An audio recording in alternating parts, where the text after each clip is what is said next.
Perhaps the most irritating thing about the Palin family is their followers, the fan base of sycophants who endlessly praise their bravery whenever one of them is rightfully criticized for being ignorant, prejudiced, and wrong.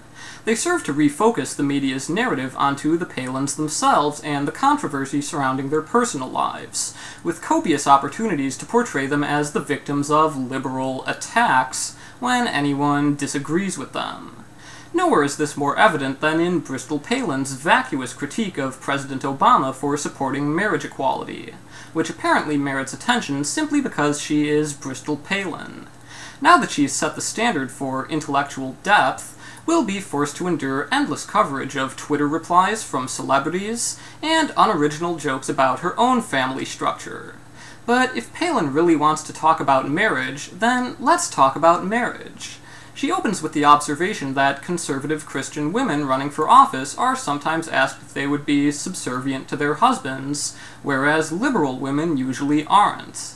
You might be wondering what this has to do with same-sex marriage, but we're getting there.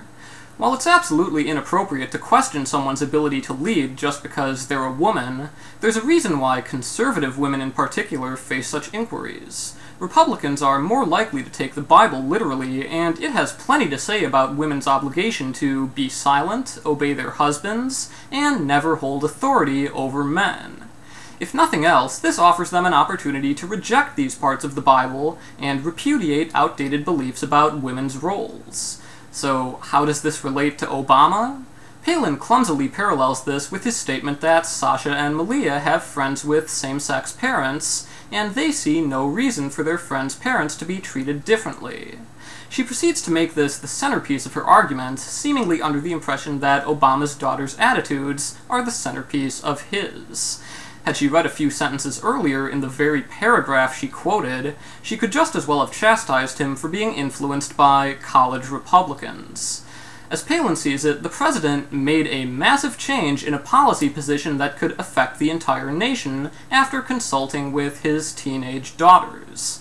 Such a claim is so ignorant of context, it can only be a deliberate misrepresentation. Never mind that Obama also mentioned his personal support for equal rights, his experiences with gay staff in the White House, and his insistence that all service members should be treated fairly. Palin would rather portray his principled stand as a capitulation to the whims of teenagers. That alone is dishonest enough, but then things take a turn for the truly ugly. Realizing her argument can't rest solely on a brazen distortion we all know to be false, she suggests that Obama should explain to Malia and Sasha that while her friend's parents are no doubt lovely people, that's not a reason to change thousands of years of thinking about marriage. Or that, as great as her friends may be, we know that, in general, kids do better growing up in a mother-father home. Hiding behind thousands of years is certainly easy, but let's not forget that disregarding tradition is the longest tradition of all. For all of the undeserved deification of the past, as though it could somehow hold the answers to every issue we'll ever face, we've often managed to admit that tradition has actually been wrong. No longer do we resist the idea of treating women equally in marriage or allowing people of different races to marry, and this progress has been made at the expense of tradition. Our society's conventions are surely not eternal. They once had to be justified like any other idea. If there are good reasons for a tradition, these reasons can stand on their own merits, with no need to appeal to longevity. Using the past to veto the future is often the hallmark of those who just don't have a better argument. However, Palin's contention that the children of same-sex parents are worse off than those with a mother and father is a decidedly empirical matter. This is an active area of research, and the results are not in her favor. Though the sample sizes have often been small, existing studies show no significant differences in the children of same-sex couples. They're just as healthy, psychologically well-adjusted, and academically successful. The study most commonly cited by anti-gay conservatives to show that kids do better growing up in a mother-father home didn't even include any same-sex parents. The evidence-free expectation that gay couples must be inferior parents has no possible basis outside of simple prejudice. But this argument isn't just incorrect, it's also completely irrelevant. Even if it were demonstrated that same-sex parents tend to be worse for children than opposite-sex parents, this still shouldn't matter, because proficiency at raising children has never been used to define who has the right to get married. The institution of marriage isn't limited to whichever demographic groups have shown optimal parenting ability. Children of families in poverty are more likely to have adverse outcomes, but there's no income qualification for marriage. Even prisoners and convicted child molesters retain their right to marry, as long as it's to someone of the opposite sex.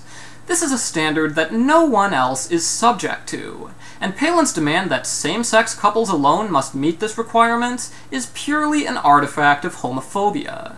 Most disturbing of all are the implications of her attitudes. She's actually blaming the president for not seeing happy, loving, normal same-sex parents as unqualified deviants who are irreparably harming their children. And she expects him to teach his own daughters to view these innocent people with doubt, suspicion, and fear. The same distrust and disrespect Palin has often faced as an unwed teen mother. Our families deserve better than this. I believe our children do best in a world where my partner and I aren't seen as a threat to them just because we love each other. I believe they should get to grow up in a country where the other kids don't think they've been damaged by having two caring and devoted parents. And I believe they deserve to say with pride that their moms are happily married.